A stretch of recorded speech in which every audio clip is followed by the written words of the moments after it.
So to answer this question, I came up with four main points that you truly can follow to make sure that you eventually end up on the road.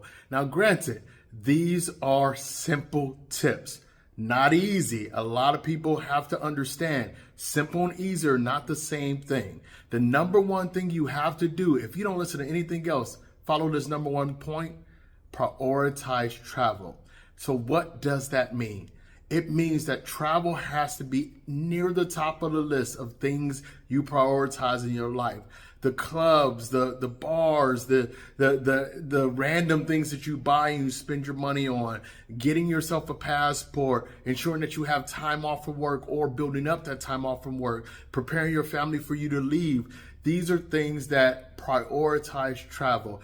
Travel cannot be secondary anymore. Once upon a time before COVID, we had a significantly higher amount of upward mobility. We can come and go as we please. We had more disposable income. Flights were significantly cheaper. Those days are dying out very quickly with airfares going through the roof, hotels hitting record highs around the world.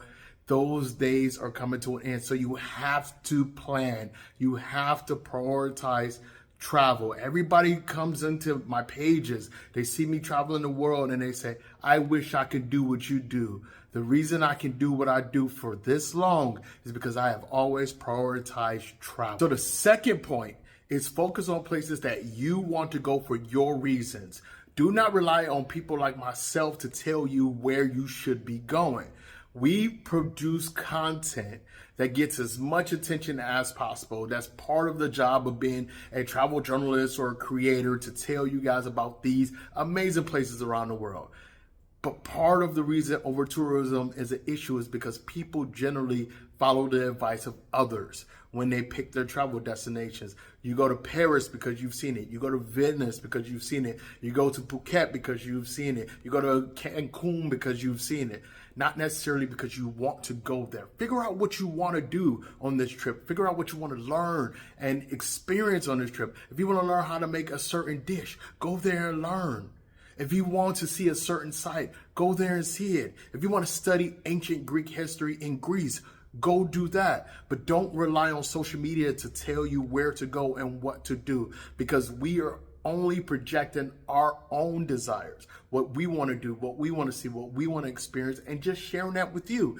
Now's the time for you to do your research. Now, social media is a great platform for research, but it absolutely breaks my heart seeing people use TikTok as a primary source of information or Instagram as a primary source of knowledge. These platforms use algorithms to show you what they think you want to see, not what you actually want to see.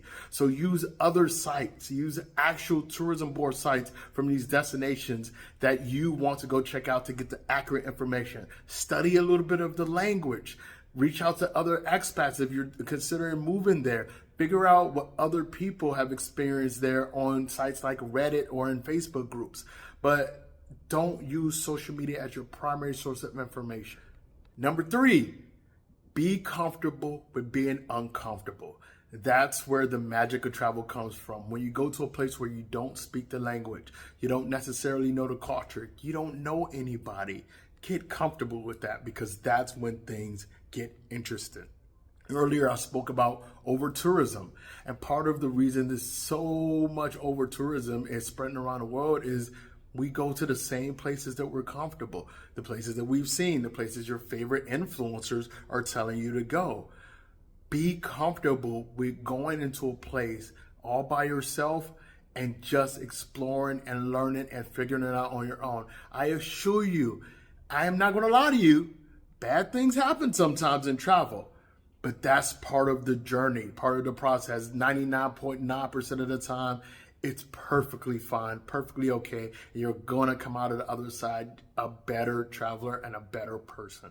And last but not least, do not let other people stop you. Friends, family, bosses at work, other influencers, the content creators are going to try to tell you where not to go. Oh, you're a solo female, so you shouldn't go there, it's not safe. Oh, you're a black person, you shouldn't go there, it's not safe. Oh, that place is overrated. Oh, it's expensive.